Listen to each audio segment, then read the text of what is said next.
Bus driver slips note in student's backpack, but never expected mother's reply. The wipers kept swiping back and forth against the glass of the vehicle. The second the rain hit them, it would get thrown towards the sides of the old yellow bus. Despite loving the happiness a child's smile brought into her life, the mornings were pretty rough on Ginny. Some days were really tough though. But when she saw the little ones walking down the street, she would have never imagined she would encounter so much happiness on that dark morning. Cindy didn't expect much for herself when she was a little 12-year-old girl. She had been passed on from foster home to foster home 8 times in the span of a year. Now she was a rebellious teenager. She knew couples usually go for cute little babies, but this time, things were looking up for the teen. They weren't sending her to a young and naive couple's home. She was going somewhere else, and she had zero clue about what was coming next. Cindy couldn't believe what she was seeing. She walked up the cracky steps of this tiny pastel blue bungalow, only to realize that this was it. This was her new home. She'd always dreamed of living in a beautiful white picket fence house, but this house was everything she could have wanted and more. The social worker nodded and let her know it was okay to ring the doorbell. "You better be on your best behavior, madam," she told her. Cindy wasn't too happy to hear that, and she was tensing up, ready to fight. But when the door was opened, she was left speechless. There was an older woman standing in the hallway. She was staring at Cindy and the social worker, with a wide grin across her face. Her wrinkled old hands were holding on to a wicker walking sticks. Cindy took a few steps back and stared right back. Her heart was pounding hard. She recognized the woman. "Hello, Cindy." Her voice was definitely familiar too. "You've no idea how much I've missed you," she said. Then suddenly, everything faded into black. The teen could hear a soft, caring voice asking her, "Cindy, love, are you all right?" She opened her doors only to see the same woman staring at her. That's when tears started coming. She couldn't believe it. "Grandma," she asked the old woman as she gave her the biggest hug you can imagine. She thought she'd never be able to see her again. After all this time, they had finally found each other. But her nana, Anna, would soon realize just how rough their separation was on the young girl. Cindy's mom wasn't a horrible person, she was just involved in unfortunate circumstances. Plus, hanging around the wrong crowd didn't help. Whenever Cindy's grandmother tried to help, she would ruffle a few feathers, only for Cindy's mom to pack her things and leave in the middle of the night. Anna even went to the police station for 6 months. She was there every single day, refusing to give up on her granddaughter. She needed to know if she was safe in the care of her mother. Soon enough, she started visiting the station once a week. She kept talking to social workers and inquiring about Cindy, but she could have never imagined her own daughter would be so careless. Cindy was starting to settle into her new life, but Anna quickly realized there was something wrong after Cindy's first day of school. She kept procrastinating and doing anything she could do to avoid doing her homework. She would clean the table, make tea, fold the laundry, and even claim she didn't have any homework.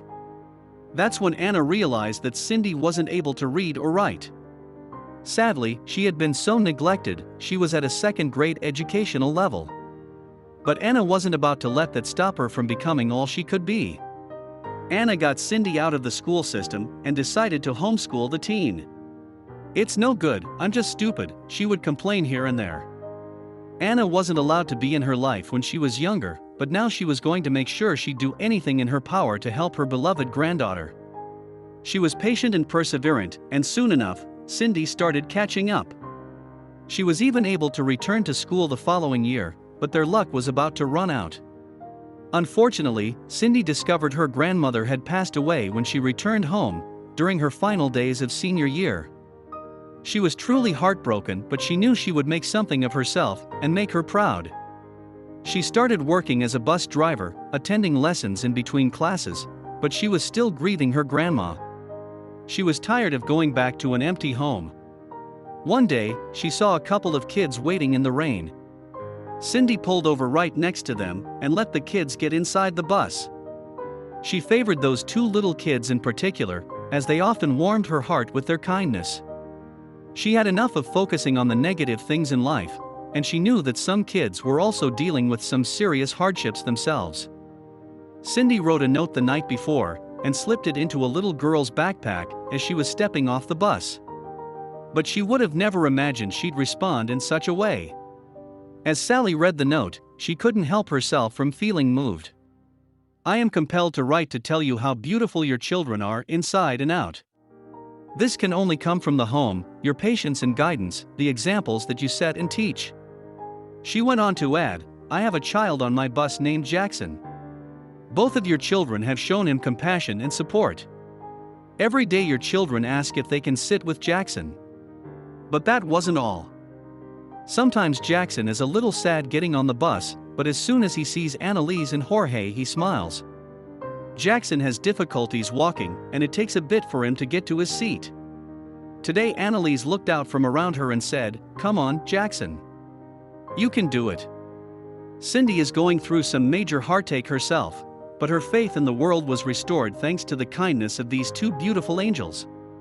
And when we arrived at school, Jorge took it upon himself to carry his backpack. I know you know how wonderful your children are, but I wanted you to know that it shows." Sally wanted to let Leonor and Jorge Jr. know they had raised some amazing kids. But she didn't know her little letter would have such an impact. Jorge Sr. and Leonor were completely taken by surprise when they read Sally's letter. They had no idea their kids were capable of being so kind and compassionate. They were familiar with what she was experiencing herself. The little kids would often bring her flowers and smile whenever they ran into her. But Sally had no idea that their parents would do something like this.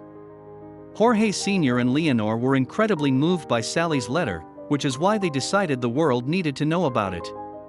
They posted it online, and much to their surprise, their post garnered thousands of likes and shares. Everyone was praising Sally.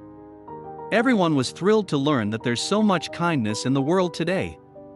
Bus 50 is evidently a safe place that allows kids to support one another, so let's just hope they keep spreading positivity and love.